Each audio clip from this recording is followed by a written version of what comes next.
Perkenalkan, nama saya Intan Maharani Tinandihang, mahasiswi Pasca Sarjana Institut Agama Kristen Negeri Manado. Saat ini, saya akan menjelaskan mengenai peta diskursus teologi kontemporer dan gap penelitian. Nah, teman-teman, tentu dalam riset teologi konseptual, langkah setelah kita memahami fondasi epistemologis adalah kita harus memetakan percakapan akademik yang sedang berlangsung dalam bidang teologi. Mungkin teman-teman bertanya, mengapa sih harus dilakukan pemetaan? Apakah pemetaan itu sangat penting? Ya teman-teman, pemetaan itu sangat penting agar penelitian tidak berdiri hanya secara terisolasi, melainkan menjadi bagian dari diskursus ilmiah yang lebih luas. Setiap bidang teologi memiliki dinamika pemikiran yang terus berkembang. Diskursus tersebut muncul melalui dialog antara teks kitab suci, tradisi teologis, perkembangan filsafat, serta realitas sosial kontemporer. Oleh karena itu, peneliti teologi mampu mengidentifikasi tema-tema utama dalam percakapan teologi mutakhir, menelusuri posisi berbagai pemikir dalam isu tertentu, dan menemukan ruang penelitian yang belum dieksplorasi secara memadai. Kita bahas dulu dari yang pertama, mengidentifikasi tema-tema utama dalam percakapan teologi mutakhir. Nah, teman-teman, dalam beberapa jurnal teologi yang terbit dalam 10 tahun terakhir, terlihat bahwa isu krisis ekologis menjadi salah satu tema penting dalam diskursus teologi kontemporer. Para teolog mulai menafsirkan kembali doktrin penciptaan dan tanggung jawab manusia terhadap alam dalam terang perubahan iklim dan kerusakan lingkungan global. Hal ini menunjukkan bahwa teologi ekologi telah berkembang menjadi salah satu tema utama dalam percakapan teologi masa kini. Kedua, menelusuri posisi berbagai pemikir dalam isu tertentu. Nah, contohnya dalam diskursus teologi ekologi, beberapa pemikir menekankan pendekatan yang berbeda. Sebagian teolog menafsirkan mandat manusia atas bumi sebagai tanggung jawab penata layanan terhadap ciptaan. Sedangkan pemikir yang lain menekankan relasi yang lebih setara antara manusia dan alam sebagai bagian dari komunitas ciptaan. Perbedaan pendekatan ini menunjukkan bahwa isu relasi manusia dan alam masih menjadi perdebatan teologis yang terbuka. Nah, jadi teman-teman, kalau kita melihat kembali dari perbedaan kedua pemikir ini, sangat terlihat perbedaannya. Oleh karena itu, perbedaan pendekatan ini menunjukkan bahwa isu relasi manusia dan alam masih menjadi perdebatan teologis yang sangat terbuka. Yang ketiga, kita membahas mengenai menemukan ruang penelitian yang belum dieksplorasi secara memadai. Nah, teman-teman, sebagian besar kajian teologi ekologi berfokus pada konteks barat dan menggunakan perspektif teologi sistematik atau etika lingkungan.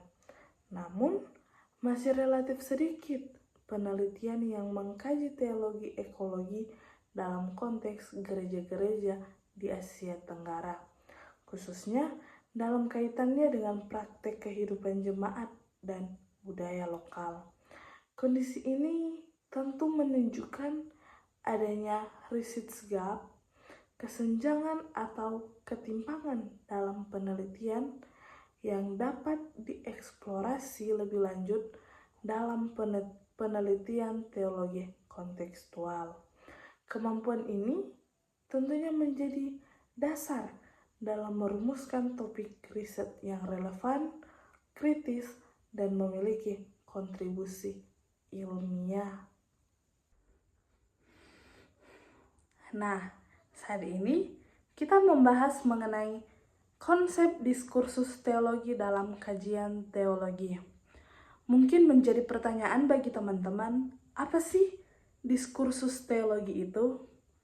Teman-teman, diskursus teologi itu adalah ruang percakapan intelektual yang melibatkan berbagai pandangan, argumen, dan pendekatan dalam memahami realitas iman dan wahyu. Mungkin teman-teman bertanya, diskursus ini bagaimana? Atau mungkin teman-teman bertanya, bagaimana sih terbentuknya diskursus ini? Teman-teman, diskursus ini terbentuk melalui publikasi jurnal ilmiah, monograf akademik, konferensi teologi, dan dialog lintas disiplin. Dalam konteks akademik, diskursus teologi bukan sekedar kumpulan opini, melainkan pertukaran argumentasi yang tentu didukung oleh metode ilmiah. Ya teman-teman, mungkin setelah kalian mendengar dari mana sih terbentuknya diskursus teologi, bagaimana diskursus itu ada? Nah, saat ini saya akan menjelaskan mengenai karakteristik diskursus teologi kontemporer. Teologi kontemporer memiliki beberapa karakteristik utama. Yang pertama ada interdisipliner, ada kontekstual, ada dialogis, dan kritis, dan reflektif. Nah, interdisipliner. Apa sih interdisipliner itu? Nah, ini merupakan teologi yang berinteraksi dengan filsafat, ilmu sosial, antropologi, dan studi budaya. Nah, selanjutnya kontekstual. Kontekstual itu merupakan refleksi teologis yang sering muncul dari konteks sosial, politik, dan budaya tertentu. Selanjutnya ada dialogis. Dialogis itu merupakan teologi modern yang berkembang melalui dialog dan tradisi lain, termasuk ilmu pengetahuan dan agama lain. Nah, yang terakhir, kritis dan reflektif. Diskursus teologi tidak hanya mempertahankan tradisi, tetapi juga menilai kembali asumsi-asumsi teologi yang ada. Nah, saat ini kita membahas mengenai konsep diskursus teologi dalam kajian teologi. Mungkin menjadi pertanyaan bagi teman-teman, apa sih diskursus teologi itu? Teman-teman, diskursus teologi itu adalah ruang percakapan intelektual yang melibatkan berbagai pandangan, argumen, dan pendekatan dalam memahami realitas iman dan wahyu. Mungkin teman-teman bertanya, diskursus ini bagaimana? Atau mungkin teman-teman bertanya, bagaimana sih terbentuknya diskursus ini? Teman-teman, diskursus ini terbentuk melalui publikasi jurnal ilmiah, monograf akademik, konferensi teologi, dan dialog lintas disiplin. Dalam konteks akademik, diskursus teologi bukan sekedar kumpulan opini, melainkan pertukaran argumentasi yang tentu didukung oleh metode ilmiah. Ya teman-teman, mungkin setelah kalian mendengar dari mana sih terbentuknya diskursus teologi, bagaimana diskursus itu ada? Nah, saat ini saya akan menjelaskan mengenai karakteristik diskursus teologi kontemporer. Teologi kontemporer memiliki beberapa karakteristik utama. Yang pertama ada interdisipliner, ada kontekstual, ada dialogis, dan kritis, dan reflektif. Nah, interdisipliner. Apa sih interdisipliner itu? Nah, Ini merupakan teologi yang berinteraksi dengan filsafat, ilmu sosial, antropologi, dan studi budaya. Nah, selanjutnya kontekstual. Kontekstual itu merupakan refleksi teologis yang sering muncul dari konteks sosial, politik, dan budaya tertentu. Selanjutnya ada dialogis. Dialogis itu merupakan teologi modern yang berkembang melalui dialog dan tradisi lain, termasuk ilmu pengetahuan dan agama lain. Nah, yang terakhir, kritis dan reflektif. Diskursus teologi tidak hanya mempertahankan tradisi, tetapi juga menilai kembali asumsi-asumsi teologi yang ada. Nah, saat ini kita membahas mengenai identifikasi Ritzsche dalam teologi. Mungkin teman-teman bertanya-tanya kan, apa itu Ritzsche? Nah, teman-teman, Ritzsche itu merupakan ruang kosong dalam kajian ilmiah yang belum dijelaskan secara memadai oleh penelitian sebelumnya.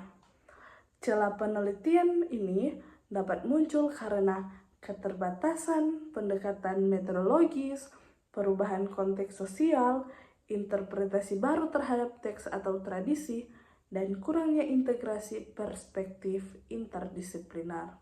Teman-teman, dalam menemukan gap penelitian merupakan langkah penting dalam merumuskan kontribusi ilmiah suatu riset. Yang kedua, bentuk-bentuk Ritzsche gap. Nah, bentuk-bentuk ini kalau dalam penelitian teologis dapat muncul beberapa. Di antaranya ada gap kontekstual, gap interpretatif, gap kontekstual, dan gap interdisipliner. Nah, kita bahas dulu yang pertama ya teman-teman. Yang pertama, gap konseptual. Konsep teologis tertentu belum dianalisis secara mendalam atau masih ambigu. Yang artinya, kalau dalam gap konseptual ini, konsep teologis itu belum dianalisis secara mendalam atau masih ambigu. Yang kedua, ada gap interpretatif. Nah, di sini terdapat perbedaan tafsir terhadap teks atau doktrin tertentu yang belum diselesaikan. Dan yang ketiga ada gap kontekstual yang dimana ini merupakan suatu konsep teologis belum dikaji dalam konteks sosial atau budaya tertentu. Dan yang terakhir ada gap interdisipliner. Nah, teman-teman, kalau dalam gap interdisipliner itu berarti belum ada dialog yang memadai antara teologi dan disiplin ilmu. Di sini, teman-teman, saya akan menjelaskan beberapa strategi dalam menemukan gap penelitian. Nah, dalam menemukan gap penelitian tentu kita harus melalui langkah-langkah, yaitu mengidentifikasi tema utama dalam literatur, membandingkan berbagai pendapat teolog, mencermati keterbatasan penelitian sebelumnya, dan menghubungkan diskursus teologi dengan konteks kontemporer. Nah, di proses ini membantu mahasiswa merumuskan pertanyaan penelitian yang signifikan dan orisinal. Jadi, melalui strategi-strategi ini, kita sebagai mahasiswa mampu merumuskan pertanyaan penelitian yang signifikan dan orisinal. Nah, teman-teman, diskursus teologi kontemporer merupakan ruang dialog akademik yang terus berkembang seiring perubahan konteks sosial, budaya, dan intelektual.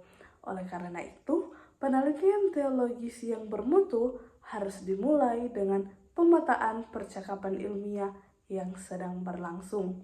Melalui kajian literatur awal, peneliti tentunya dapat memahami posisi berbagai pemikiran teologis serta mengidentifikasi celah penelitian yang belum dijelaskan secara memadai. Kemampuan menemukan gap penelitian memungkinkan kita sebagai mahasiswa merumuskan topik penelitian yang relevan, kritis, dan memiliki kontribusi nyata bagi pengembangan teologi. Dengan demikian, pemetaan diskursus teologi dan identifikasi gap penelitian menjadi langkah metodologis penting dalam penulisan artikel jurnal teologi konseptual. Nah, semoga dengan apa yang saya jelaskan ini, teman-teman yang menonton dapat memahami bagaimana cara kita mencari gap penelitian, mencari celah penelitian dari pemikiran-pemikiran yang telah ada. Terima kasih. Whatever. Yes, the wonderful thing about that is that it speaks to